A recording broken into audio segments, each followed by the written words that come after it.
Ya, Allah utus Nabi Muhammad ini sebagai Mesias, sebagai penyelamatnya Bani Israel. Mereka dulu sudah diutus, ya, Nabi Isa kepada Yahudi, Bani Israel tak mau beriman juga, padahal itu Mesiasnya Yahudi. Malah ditolak, malah apa? Ya, di persekusi, malah mau disalib oleh mereka. Itu saking jahatnya dari Israel.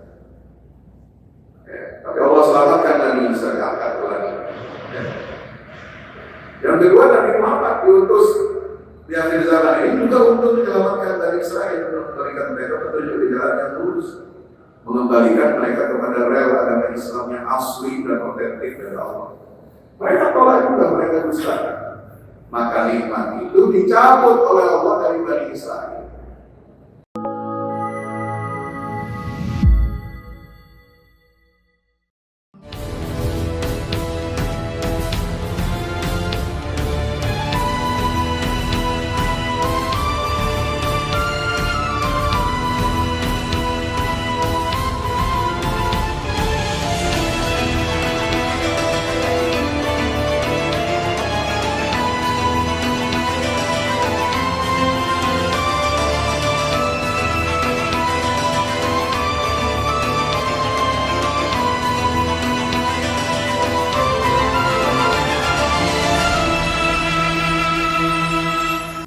Bismillahirrahmanirrahim. Wabillahi wa Islam ila wa Muhammadin nabiyya. Subhanaka la ilma lana illa ma 'allamtana innaka antal 'alimul hakim. Wa rabbi zidna 'ilma warzuqna fahma. Wahyu bidayah Islam. Assalamualaikum warahmatullahi wabarakatuh. Waalaikumsalam warahmatullahi wabarakatuh. Alhamdulillah, segala puja dan puji hanya dari Allah. Semua nikmat berasal dari Allah, dan kita semua akan bertanggung jawab atas semua nikmat yang telah Allah berikan kepada kita. Maka mari kita bersolawat salam kepada junjungan kita baginda Rasulullah Muhammad sallallahu alaihi wasallam. Allahumma shalli ala Muhammad wa ala ali Muhammad. Niat yang ikhlas saja tidak cukup untuk kita beribadah, tetapi juga harus disertai dengan mengikuti atau ittiba kepada sunnah Nabi kita Muhammad sallallahu alaihi wasallam. Allah Ta'ala berfirman, "Wa man yushaqiqillah wa rasulahu min ba'di ma tabayyana lahu al-huda wa yattabi' ghayra sabilil mu'minin nuwallihi ma tawalla wa nuslihi jahannam wa sa'at masir." Siapa orang yang menentang, melawan dan menyelisih Allah dan Rasulnya setelah jelas baginya petunjuk yang datang dari Allah melalui Rasulnya sallallahu alaihi wasallam, dan dia lalu mengikuti jalan selain jalannya orang-orang yang beriman, maka kami akan arahkan orientasinya kehidupannya untuk menuju neraka jahanam. Itulah tempat kembali yang paling buruk. Saudara dirahmati Allah Ta'ala, alhamdulillah kita sudah masuk bulan Sya'ban, bulan yang menjadi pembuka dan penerima bagi datangnya bulan suci Ramadan. Bulan Sya'ban adalah bulan bagi kita untuk menyiram tanaman yang kita tanam di bulan Rajab. Dan bulan Ramadan itu sebenarnya adalah bulan kita untuk memanen apa yang kita tanam dan kita siram selama bulan Rajab dan bulan Sya'ban. Baik dan buruknya amal kita di bulan Ramadan itu juga tergantung kepada persiapan kita, ya, di bulan Rajab dan bulan Sya'ban. Sayyidina Umar bin Khattab radhiyallahu anhu pernah berdoa ketika beliau berada di bulan Rajab dan bulan Sya'ban. Mungkin doanya berbeda dengan apa yang sering kita baca. Allahumma barik lana fi Rajab wa Sya'ban wa ballighna Ramadan. Ya. Apa doanya Umar bin Khattab ketika beliau mempersiapkan kedatangan bulan Ramadan, Allahumma zidna wa la tanqusna. Ya Allah, tambahi kami, jangan kurang kami. Wa akrimna wa la tuhinna, muliakan kami, jangan kau hinakan kami. Wa atina wa la tahrimna, berilah kami, jangan kau tolakkan. Wa athirna wa la tu'thir alaina, dahulukan kami dan jangan kau dahulukan orang lain atas kami. Wardina wardo'an, ridailah kami dan jadikan kami orang-orang yang ridho. Sebagai rahmat Allah Ta'ala, lanjutkan tadabbur kita tentang kandungan isi surat Al-Isra di ayat-ayat pertama sampai ke-8 sampai ke-9. Itu kita diajarkan oleh Allah Subhanahu wa Ta'ala pesan yang sangat kuat dan terang benderang bahwa kita harus senantiasa berpegang teguh kepada Al-Quran, kitab ini, dan berlindung dengannya, karena umat ini dimuliakan oleh Allah Subhanahu wa Ta'ala menjadi pewaris ajaran seluruh nabi dan rasul, menjadi umat yang terbaik, menjadi umat yang akan mewarisi bumi beserta seluruh isinya, itu karena berkat Al-Quran. Dan ketika Allah memindahkan amanah yang diberikan kepada Bani Israel kepada Nabi Muhammad SAW dan umatnya, itu semua terjadi pada peristiwa Isra dan Mi'raj. Jadi peristiwa Isra dan Mi'raj itu menandai banyak hal. Bukan hanya yang kita kenal, kita sering dengar dari tabligh akbar, dari pengajian-pengajian, dari tausiah, bahwasanya Isra Mi'raj itu adalah momentum disyariatkannya atau difardukannya sholat 5 waktu. Bukan itu saja. Yang disyariatkan oleh Allah pada malam Isra Mi'raj itu bahkan bukan hanya ayat tentang kewajiban sholat 5 waktu, ada ayat yang lain yang dikonfirmasi oleh riwayat dalam Sahih Muslim dan juga dikuatkan oleh keterangan para tabi'in seperti Imam Mujahid, kemudian Ibnu Sirin, ya, mereka mengkonfirmasi bahwa pada malam Isra dan Mi'raj itu bukan hanya turun perintah sholat 5 waktu saja, tetapi juga Allah Subhanahu wa Ta'ala menurunkan 2 ayat terakhir di dalam surat Al-Baqarah. Jadi 2 ayat terakhir itu mesti kita baca, makanya Nabi perintahkan kita di sunnah kita baca 2 ayat terakhir surat Al-Baqarah kalau mau hidup. Amana Rasul bima unzila ilaihi min rabbih wal mu'minun.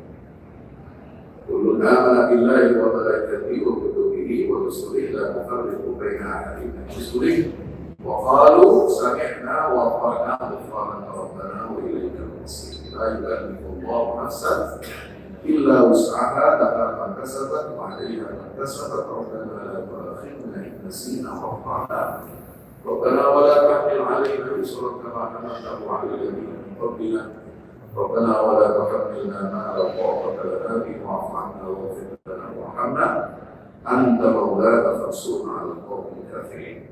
2 ayat ini kalau kita baca setiap malam, maka itu akan menjadi modal yang cukup, akan mencukupi bagi seorang hamba untuk satu hari. Cukup bagi dia. Nikmat Allah ada semua di situ. Allah berikan keringanan, kemudahan bagi hambanya. Allah ampuni dosa-dosa kita. Kemudian Allah tidak memberatkan kewajiban-kewajiban di dalam beragama ini untuk kita. Ya. Kemudian Allah juga memuji orang-orang yang beriman dan Allah menjanjikan kemenangan orang yang beriman itu atas orang-orang kafir. Nah, jadi ayat ini, dua ayat ini itu turun pada peristiwa Isra dan Mi'raj. Itu juga nggak pakai perantara malaikat Jibril di dua ayat itu. Nah, tidak banyak yang mengetahui riwayat itu. Ya, itu ada riwayat di dalam Sahih Muslim. Ya. Kalau ayat-ayat yang lain Al-Quran seluruhnya turun kepada Nabi, ya, melalui malaikat Jibril. Hanya dua saja yang tidak langsung Allah yang berikan. Itu pada peristiwa Isra dan Mi'raj, yaitu pertama kewajiban sholat 5 waktu, yang kedua adalah dua ayat terakhir surat Al-Baqarah.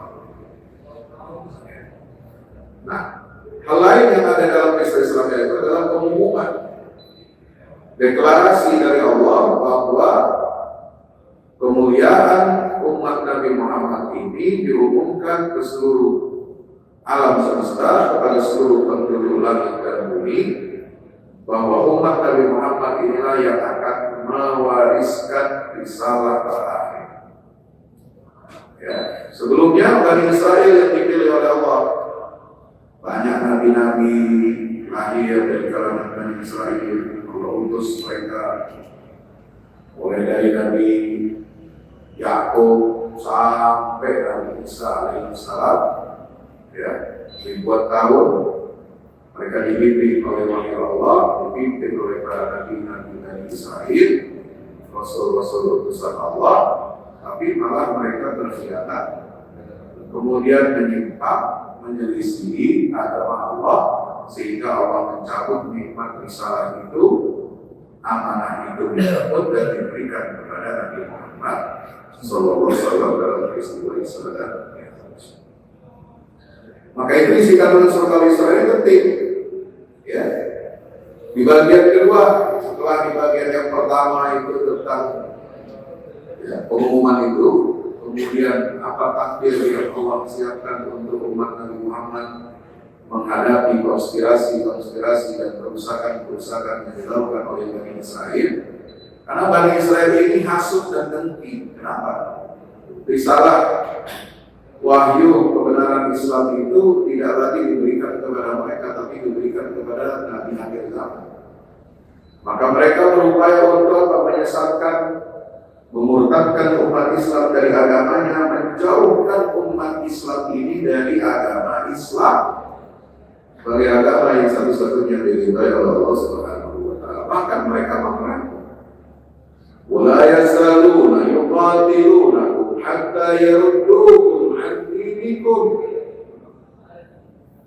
Yahudi dan Nasrani, ahlul kitab itu tidak henti-hentinya mereka terus-menerus mereka memerangi kalian, ya, sampai mereka berhasil memurtadkan kamu dari agama Islam.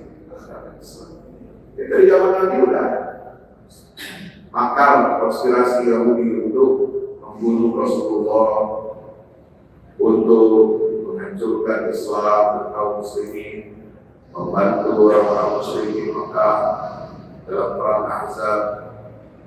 Ya. Mereka juga melawan Nabi Muhammad SAW dan tidak mau tunduk kepada perintah-perintah beliau. Ya, padahal Nabi Muhammad itu diutus kepada bukan hanya kepada umat Islam saja, diutus kepada seluruh manusia, termasuk Bani Israel. Ya, Allah utus Nabi Muhammad ini sebagai Mesias, sebagai penyelamatnya Bani Israel. Mereka dulu sudah diutus, ya, Nabi Isa kepada Yahudi, Bani Israel tidak mau beriman juga, padahal itu Mesiasnya Yahudi. Malah ditolak, malah apa? Ya, di persekusi, malah mau disalib oleh mereka. Itu saking jahatnya dari Israel. Ya, tapi Allah selamatkan Nabi Isa, diangkat lagi. Ya. Yang kedua, Nabi Muhammad diutus di akhir zaman ini juga untuk menyelamatkan dari Israel, memberikan mereka petunjuk di jalan yang lurus, mengembalikan mereka kepada rel agama Islam yang asli dan otentik dari Allah. Mereka tolak juga, mereka dustakan. Maka nikmat itu dicabut oleh Allah dari Bani Israel. Nah itulah momentum Isra Mi'raj itu maknanya. Maka isi dari surat Bani Israel, Isra dan Israel ini penting. Kenapa? Ya, isinya ada 10 perintah Allah kepada umat Islam, kepada umat manusia supaya menjadi hamba Allah yang baik. 1, perintah berbakti pada orang tua. Lihat ayat 23 sampai 24. Wa qad rabbuka alla ta'budu illa iyyahu wa bil walidayni ihsana. Imma yablughanna 'indaka al-kibara ahaduhuma aw kilahuma fala taqul lahumā uffin wa la tanharhumā wa qul lahumā qawlan karīmā. Ya, diperintah bakti kepada orang tua. Orang Islam jangan sampai durhaka kepada orang tua. Ya, walaupun orang tua kita ada banyak kesalahan, kekeliruan, mungkin dia abai dalam mengasuh kita, tetapi kita punya kewajiban berbakti kepada mereka. Bahkan yang beda agama dengan kita, ya, orang tuanya kafir, anaknya masuk Islam, walau tetap wajib anak ini berbakti sama orang tua yang beda agama. Tetap wajib menyambung tali silaturahim. Boleh nggak datang hari raya agama mereka orang tua yang kafir ini? Boleh, siapa boleh silaturahim tanpa harus mengucapkan selamat hari raya. Makan-makan boleh, penting makan yang bisa dikatakan. Ya jangan artinya silaturahim kepada orang tua kafir di hari raya mereka terus kita ikut makan babi, itu nggak boleh. Ikut minum minuman keras nggak boleh. Hidangan yang halal baru boleh makan.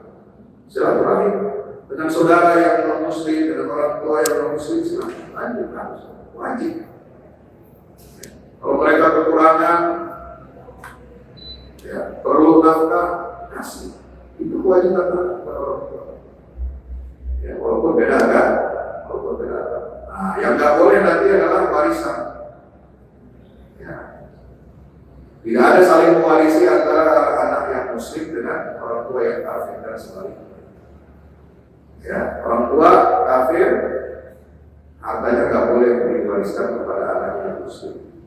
Anaknya yang muslim kalau dia meninggal duluan hartanya nggak boleh diwariskan kepada orang tuanya yang bukan muslim. Ya, nah itu saja. Itu aturan Islam itu begitu. Tidak ada saling mewariskan. Ya, tapi untuk berbakti, nafkah kalau orang tua yang kafir butuh, ya, nafkah dari anaknya, walaupun dia muslim, berikan. Mudah-mudahan ini jadi sebab hidayah buat mereka. Yang kedua, perintah Allah menggunakan harta di jalan yang benar. Ya, wa qila qurba haqqan wal miskin wa as-sabil wa la tubaddir tadbira innal mubaddirina kanu ikhwan syayatin. Ini perintah Allah menggunakan harta di jalan yang benar. Berikan hak kepada kerabat, kepada orang miskin, orang yang dalam perjalanan, jangan menghambur-hamburkan harta. Bahasa itu boleh tafsir. Jadi Islam itu apa? Agama sosial sebenarnya. Agama sosialis, bukan berarti agama sosialis, bukan. Tapi peduli kepada sosial, kepada masyarakat.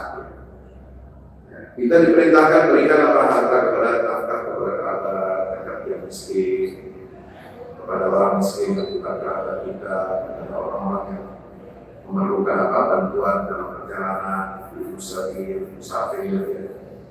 Tapi kita juga diperintahkan oleh Allah boros, ya menghambur-hamburkan harta tak boleh, ya, menghambur-hamburkan harta tak boleh. Bukan sifat orang muslim, ya. Orang muslim itu tahu bagaimana cara mendapatkan harta yang benar, yang halal, dan bagaimana cara dia menafkahkannya, menginfakkannya, menyalurkannya, membelanjakannya. Jangan membelanjakan harta di dalam ya, untuk apa? Untuk takdir, karena takdir itu perbuatan setan. Beli sesuatu yang tidak kita perlukan, ya. Beli sesuatu yang berlebihan, terutama nanti bulan puasa, ya. Makanan harus kita jaga, ya. Jaga, jangan sampai apa berlebihan. Kalau mau berlebihan, sedekah. Ya, tapi kalau kita makan untuk kepentingan pribadi dan keluarga kita, ya makan seadanya, ya senikmatnya, tapi jangan berlebihan. Semua hidangan saja ya disajikan di meja makan. Ketika kita makan, akhirnya ya, rampur-rampur. Sementara orang miskin tidak makan. Lebih baik sajian-sajian makanan itu yang banyak itu diberikan kepada orang yang membutuhkan. Ya, untuk orang berbuka puasa. Nah, jadi godaan kita itu di bulan puasa itu apa? Suka boros, mengamburkan harta untuk kepentingan pribadi. Ya. Kalau mengamburkan harta untuk kepentingan orang banyak, boleh. Ya. Biasa jatah kita makan di restoran, ya 1 juta, 2 juta, untuk makan 500.000, sisanya kasih orang makan, beli makanan bungkus ya buat orang yang buka puasa. Itu yang dianjurkan. Yang ketiga, jaga keseimbangan sifat antara sifat pikir dan boros. Ya, pelit nggak boleh, boros juga nggak boleh, itu Islam. Maka ekonomi Islam itu ya ekonomi yang seimbang, adil. Ya, wala tabsut yadaka, apa namanya? Jangan kamu jadikan tanganmu terbelenggu. Wala taj'al yadaka maghlulatan ila unuqika wala tabsutha kullal basti fataqula maluman mahsura. Ayat 29, jangan kamu jadikan tanganmu terbelenggu pada leher. Itu artinya apa? Pelit. Ya, nggak mau ngasih. Ya, seperti orang yang mengikat tangannya di leher. Tapi jangan kamu terlalu mengulurkannya. Wala tabsutha kullal basti. Mengulurkannya apa? Artinya semua dikasih. Ya, dia sendiri. Ya, gitu ya. Pelit kepada keluarga, tapi kalau ngasih orang, ngasih saudara, hambur-hambur. Tapi kalau sama anak, istri pelit, nah itu gak boleh. Ya. Jangan boros. Ngasih orang, boros ke teman. Jajan sama teman, boros. Tapi kalau sama istri, ya pelit, itu gak boleh sama keluarga. Ya. Jadi harus kita jaga keseimbangan. Jangan kita pikir, jangan kita boros. Ayat 29. Yang keempat, larangan membunuh anak karena takut miskin. Ya, Islam ini mengajarkan kita apa? Yakin, tapi dengan usaha. Ya, wala taqtulu auladakum min imlaq. Jangan kamu bunuh anak-anak kamu karena takut miskin. Ya, orang Islam jangan takut miskin, tapi jangan terlalu percaya diri. Ya, kalau percaya diri, banyak-banyakin anak tapi dia nggak siapkan nafkahnya. Ya, udah banyak anak katanya sunnah, katanya mau perbanyak umat Nabi Muhammad. Iya, kalau ente bisa sanggup sendiri. Tapi kalau nggak sanggup sendiri, itu jadi beban bagi keluarga dan besar. Nggak punya nafkah, nggak punya uang, tapi bikin anak terus ya tahu. Ya, lagi jaga. Ya, lantar, bapaknya tak pergi kemana? Pulang sebulan sekali, 2 bulan sekali, ngatur. Ya, perempuan istrinya yang bekerja dari nafkah itu urusin anak. Zolim kepada anak, kepada istri aku. Zolim juga kepada keluarga, memberatkan. Ya, dari beban bagi masyarakat. Ya, jadi kita harus nangkap kemampuan diri kita. Ya, nafkah kita sanggup enggak? Kita bisa enggak nanti memberikan pendidikan yang baik, berikan pakaian yang baik, berikan makan yang baik kepada anak. Kalau enggak ya tahun ini batasi. Ya, 2, 3 cukup sekali. Ya. Jadi terlalu banyak jangan, terlalu sedikit ya, jangan. Apalagi kalau sampai membunuh anak karena takut miskin. Anak masih kecil dibuang sama orang tuanya. Ya, alasannya macam-macam.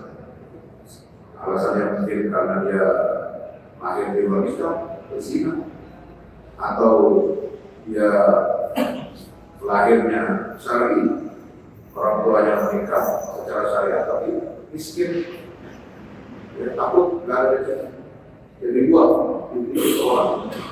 Nah ini juga tidak bersyukuri nikmat Allah. Ya. Orang yang tidak bersyukuri nikmat Allah, orang yang kufur nikmat, orang yang tidak yakin dengan rezeki yang Allah berikan buat anak-anak kita, ya, itu juga tidak akan hidupnya menjadi berkah. Nahnu narzuquka wa iyyakum. Allah yang menjamin beri rezeki kepada anak-anak itu dan juga kepada kamu orang tua. Inna fadlahu kana khairan katsira. Jadi pembunuh anak itu adalah dosa besar. Berikutnya yang kelima, apa? Larangan mendekati zina. Orang Islam tidak boleh berzina. Ya, ini harga mati. Zina dan semua yang menyebabkan mendekatkan jalan kita untuk berzina itu dilarang oleh Al-Quran. Ya, wala taqrabuz zina innahu kana fahishatan wa sa'a sabila. Jangan kamu mendekati zina. Surat Al-Isra 32. Sebab zina itu adalah perbuatan keji dan jalan yang buruk. Zina ini perbuatan yang buruk, menyebabkan kehancuran. Apalagi kalau yang sudah menikah, selingkuh, berzina, hukumannya berat. Ya. Kalau masih perjaka, bujangan, belum menikah, ya itu hukumannya 100 kali cambuk. Azan terjadi bawah itu hukuman yang ada. Kalau sudah menikah, berkhianat, selingkuh, ya maka itu hukumannya lebih berat. Terbukti, kalau terbukti pengadilan ada saksinya, ada semua bukti-buktinya, maka dia dihukum apa derajat sampai mati. Alhamdulillah ini, ya. Ini rahmat Allah Subhanahu Wa Taala. Nah, sebab itu kita Muslim ini harus bersih diri, bersih jiwa, bersih ya perbuatan kita. Ya. Sebab zina ini jangan kita normalisasi, jangan kita menormalisasi perzinahan. Ya. Nah, sekarang ada KUHP baru. KUHP baru kita adalah ya, perbuatan melakukan hubungan seksual di luar perkawinan yang sah secara agama yang kena hukuman bahkan setahun 2 tahun. Ya, itu bagus. Ya walaupun bukan hukum aja, bukan hukum cambuk ya, tapi pidana. Nah, tapi hukuman zina ini lebih ringan daripada itu di KUHP diatur sanksi buat yang poligami, dikasih. Poligami kan halal, dikasih juga boleh halal, walaupun ya itu sebenarnya ada ya kenapa ulama tidak setuju ya asal fikih melarang nikah siri ya karena bukan melarang nikahnya, tapi melarang dampaknya yang akan memberikan kerugian Allah kepada perempuan. Dan perempuan itu harus menjaga hak-haknya. Kenapa? Dicatat pernikahannya resmi diatur negara. Itu tujuannya. Supaya apa? Nanti kalau ada pelanggaran, kalau ada tidak beri nafkah, istri itu bisa mengatur kepada negara. Ya, bisa mengajukan perceraian, dia bisa minta hak-haknya. Negara bisa memaksa. Itu tujuannya baik. Ya. Poligami boleh halal, silakan. Tapi Anda harus bertanggung jawab, harus ukur diri juga. Dan semua harus ridho satu sama lain. Jangan ada yang tersakiti, jangan ada yang dizalimi. Nah, Tapi kalau ada ketetapan hukumnya orang poligami atau nikah siri itu diberi hukuman sanksinya kalau nggak salah 6 tahun, nah ini nggak benar juga. Masa sanksi buat poligami atau nikah siri 6 tahun, yang zina 1 tahun, ini terbalik. Ya. Kalau mau ada dapat hukuman semua, ya hukumannya itu yang zina lebih berat daripada poligami, karena poligami itu nikah yang besar. Ya. Nanti diatur saja dengan aturan kompilasi hukum Islam di Indonesia ini yang menjadi rujukan hakim pengadilan agama. Itu kita lihat bagaimana poligami ini diatur supaya baik, ya, tidak melanggar aturan-aturan negara dan aturan agama. Nikah siri juga, ya, walaupun itu dihukum, tapi jangan hukumannya lebih berat daripada zina, itu macam. Jadi kita minta pada pemerintah dan DPR supaya merevisi, ya, hal-hal yang seperti itu. Nggak masuk akal, tidak sesuai syariat juga. Masa zina disamakan, poligami dan nikah siri disamakan dengan zina, bahkan hukumannya lebih berat daripada zina. Ya. Yang pertama, larangan membunuh.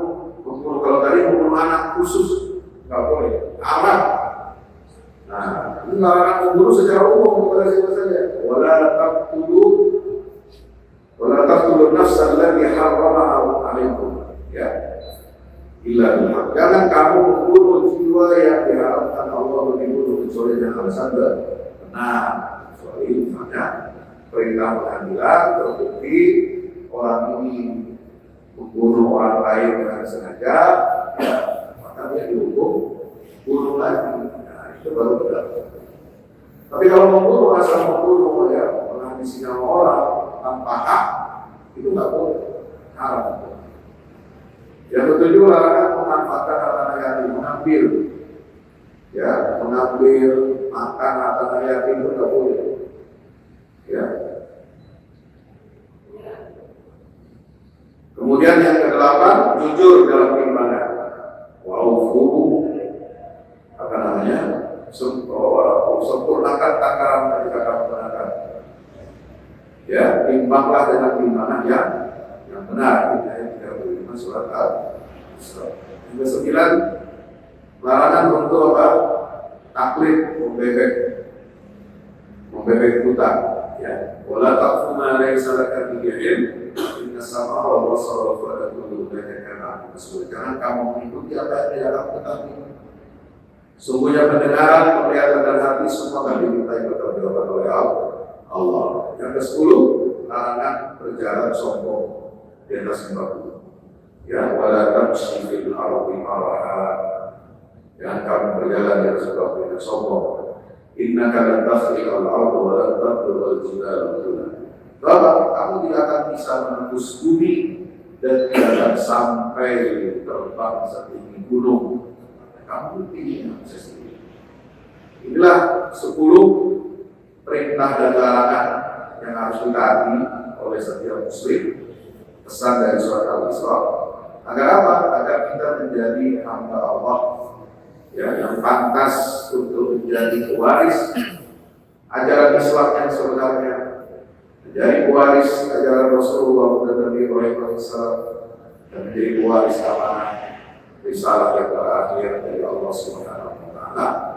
Dan 10 kriteria muslim ini itulah yang menjadi karakter utama bagi hamba-hamba yang memiliki kekuatan yang akan mengalahkan kesombongan Bani Israel di akhir zaman. Demikian, mudah-mudahan bermanfaat.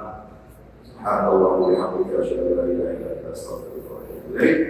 Wa assalamualaikum warahmatullahi wabarakatuh.